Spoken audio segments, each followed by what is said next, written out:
अले अले मेरा लाजा मुन्ना। आप खुश तो है ना? खुश? अरे मैं बहुत खुश हूँ अम्बा। तुमने मुझे इतना प्यारा लाल जो दे दिया, और देखो तो कितना गोरा है ये। भगवान का शुक्र मनाइए कि मुझ पर गया है, वरना आप तो सांवले हो। अगर आप पर चला जाता तो फिर तो हो जाता इसका कल्याण। ये तो सही कह रही हो तुम। बताओ, इतना प्यारा बच्चा देने के लिए क्या इनाम लोगी तुम? पक्का इनाम दोगे? मैं तो चेन लूंगी सोने की। ठीक है, वादा।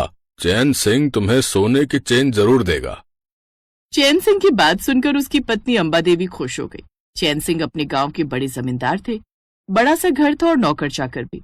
चैन सिंह जहाँ थोड़े सांवले थे तो वहीं उनकी पत्नी अंबा एकदम गोरी, और अंबा को इस बात पर बड़ा घमंड था। ये गोरेपन के लालच की बीमारी पुरानी थी, इसीलिए चैन सिंह की अम्मा ने भी बड़ी ढूंढ कर गोरी अंबा से उनकी शादी कराई थी। अंबा और चैन सिंह का पहला बच्चा गोरा पैदा हुआ। इसी तरह कुछ साल बीत गए और फिर सुनिए जी, मुझे डॉक्टर के पास ले चलिए ना। क्या हुआ भाग्यवान? सब ठीक तो है ना? मुझे लगता है कि आप फिर से पिता बनने वाले हैं। क्या सच में? भाग्यवान, इस बार एक बेटी दे दे तो मेरा परिवार पूरा हो जाए। हाँ जी, मेरी भी यही ख्वाहिश है। लेकिन देखो अम्बा, बेटा भले ही काला हो जाता लेकिन बिटिया तो गोरी ही चाहिए। हाँ। कह तो ऐसे रहे हो जैसे मैं ही रंग लेकर कोख में बच्चों को रंग रही हूँ। अंबा का अंदाजा सही था। कुछ महीने बाद उसने एक प्यारी सी बच्ची को जन्म दिया। किस्मत से वो बच्ची भी बहुत गोरी थी। उसे देखकर तो चैन सिंह बलियों उछल पड़े। हाँ, बस अब मेरा परिवार भी पूरा हो गया और मेरी हर इच्छा भी। अम्बा देखो तो, ये तो गौरव से भी ज्यादा गोरी है। मैं इसका नाम हाँ, गौरी रखूंगा। अरे वाह, ये तो बढ़िया नाम है, गौरव की बहन गौरी। चैन सिंह और अंबा बहुत ज्यादा खुश थे। चैन सिंह को इस बात की तसल्ली थी कि वो भले ही सांवले थे, लेकिन उनके दोनों बच्चे मैदे जैसे सफेद थे। फिर एक दिन, गौरव, गौरी, आओ अंदर आ जाओ। माँ, हम खेल ले। नहीं, अब शाम को खेलना। देखो कितनी धूप हो गई है, काले पड़ जाओगे। चलो जल्दी अंदर आ जाओ। ये रोज की कहानी थी। अंबा हो या चैन सिंह अपने बच्चों को ज्यादा देर धूप में खेलने नहीं देते थे कि कहीं वो काले न पड़ जाए। ऐसे वक्त गुजरता गया। कहानी 25 साल आगे बढ़ गई और अब गौरव शहर में नौकरी करने लगा, तो इधर गांव में गौरी की पढ़ाई भी पूरी हो गई थी। अंबा और चैन सिंह की भी उम्र होने लगी थी। फिर एक दिन, ये देखो अम्बा। ये कौन है? क्या नाम है इसका? कुणाल नाम है इस लड़के का। सरकारी जॉब है, हर महीने 80,000 रुपए कमाता है। शहर में 2 मंजिल का मकान है और सबसे बड़ी बात, इकलौता लड़का है। हाँ। अब वो सब तो ठीक है, पर अपनी गौरी के सामने इसका रंग थोड़ा दबा हुआ नहीं है? अरे मर्द जात कहाँ इतनी गोरी होती है, और वो तो तुम्हारी गोरी मैदे जैसी सफेद है, इसलिए तुम्हें ये सांवला लग रहा है, वरना गेहुआ रंग है। मुझे तो कोई दिक्कत नहीं लगती। हाँ तो ठीक है, एक काम करो, गौरव को बुला लो, वो भी आकर लड़के और उसके परिवार से मिल लेगा। ठीक है, मैं अगले हफ्ते ही इन लोगों को बुला लेता हूँ। एक हफ्ते बाद गौरव छुट्टी लेकर शहर से गांव आ गया। उधर कुणाल भी अपने परिवार के साथ गौरी को देखने के लिए आया। सभी लोगों को कुणाल पसंद आया और उधर कुणाल के परिवार ने तो गौरी को देखते ही हाँ कर दी। फिर शाम को कुणाल के परिवार के जाने के बाद, आहा, आज मैं बहुत खुश हूँ। एक अच्छा परिवार मिल गया मेरी गौरी को। अब इसके हाथ पीले कर दूं और फिर बस एक सुंदर सी और गोरी बहू आ जाए तो जीवन धन्य हो जाए। माँ, मुझे कुछ कहना था आप दोनों से। हाँ हाँ हाँ, बोलना, क्या बात है? कुछ चाहिए तो बता। आज तेरा पापा बहुत खुश है, जो बोलेगा दे दूंगा। बता। पापा, वो मेरे ऑफिस में एक लड़की है, कविता नाम है उसका। वो एक्चुअली हम दोनों एक दूसरे से ना बहुत प्यार करते हैं और शादी करना चाहते हैं। हैं? क्या? अरे ये तो बहुत ही अच्छी बात है।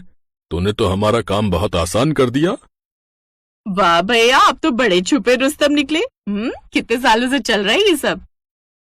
4 साल हो गए, कभी हिम्मत ही नहीं जुटा पाया आप सबको बताने की। आज गौरी की शादी तय हो गई तो सोचा अब मैं भी बता दूं। लो बताओ, 4 सालों से एक लड़की को पसंद कर रखा है और ना बहन को बताया और ना माँ को। कोई फोटो वोटो है उसकी? ऐसे कैसे नहीं होगी, ढेरों फोटो होंगी इनके फोन में। दिखाओ ना भैया। गौरव ने शर्माते हुए मोबाइल खोला और उसमें से कविता की फोटो निकाल कर दिखाई। कविता एकदम काली थी और ये देखते ही अंबा और गौरी का मुंह खुला का खुला रह गया।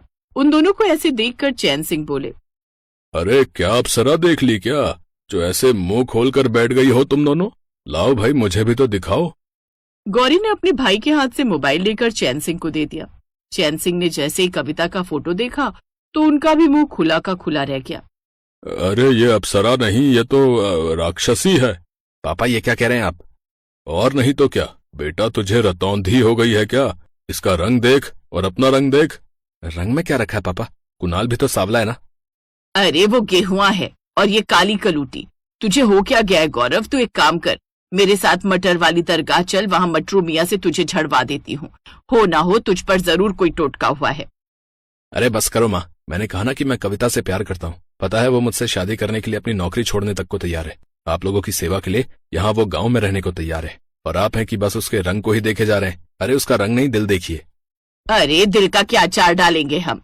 तेरी बीवी काली आएगी तो बच्चा भी काला ही होगा, फिर उसका पति या पत्नी भी काला ही होगा, सारा परिवार काला हो जाएगा। हे भगवान, पूरा खानदान अंधेरे में चला जाएगा।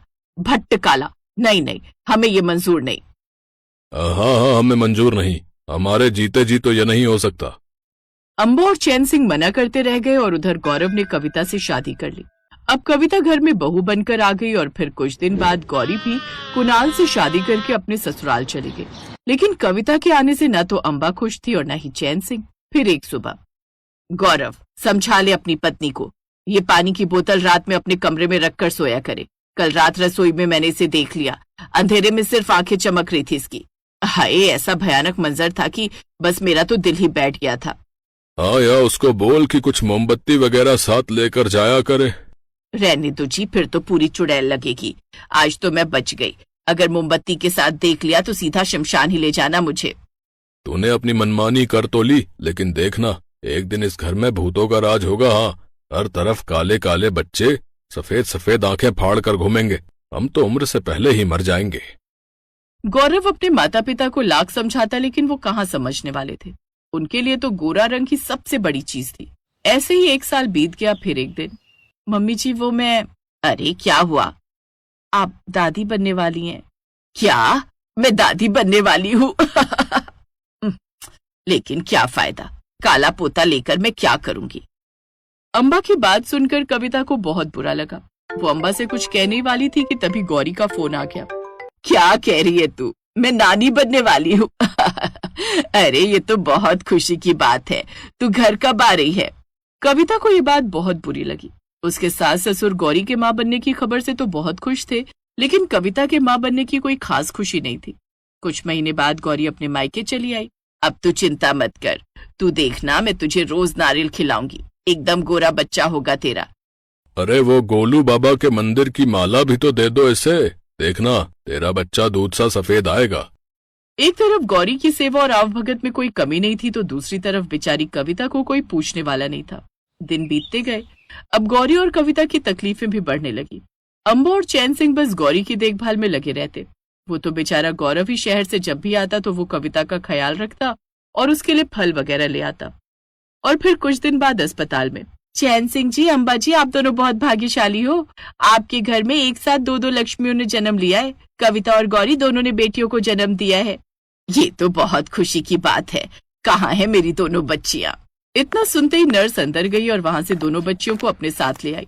उनमें से एक बच्ची दूध सी सफेद थी और दूसरी बिल्कुल काली। उन्हें देखकर, देखा, मैंने तुझे कहा था ना गौरव, पूरे खानदान में अब अंधेरा छा जाएगा। देख गौरी की बेटी देख, कैसी दूध सी सफेद है, और अपनी बेटी देख, ये तो कविता से भी काली है। गौरव चुपचाप खड़ा था, उसके पास इस बात का कोई जवाब नहीं था। तभी नर्स ने आगे बढ़कर कहा, नहीं नहीं अंबा जी, ये काली वाली गौरी की बेटी है और ये गोरी वाली बच्ची को कविता ने जन्म दिया है। रोज इस अस्पताल में 10 से 15 बच्चों का जन्म होता है। बच्चा पैदा होते ही हम उसके पैर में उसकी माँ के नाम का टैग लगाते हैं। इसीलिए कह रही हूँ कि ये गोरी सी और प्यारी सी बच्ची कविता की है, आपकी पोती, और ये काली वाली बच्ची आपकी नवासी। नर्स की बात सुनकर गौरव की हंसी छूट गई, पर वो हंसी रोक कर बैठा रहा। चैन सिंह और अंबा कुछ समझ नहीं पा रहे थे। कभी वो एक दूसरे को देखते तो कभी दोनों बच्चियों को।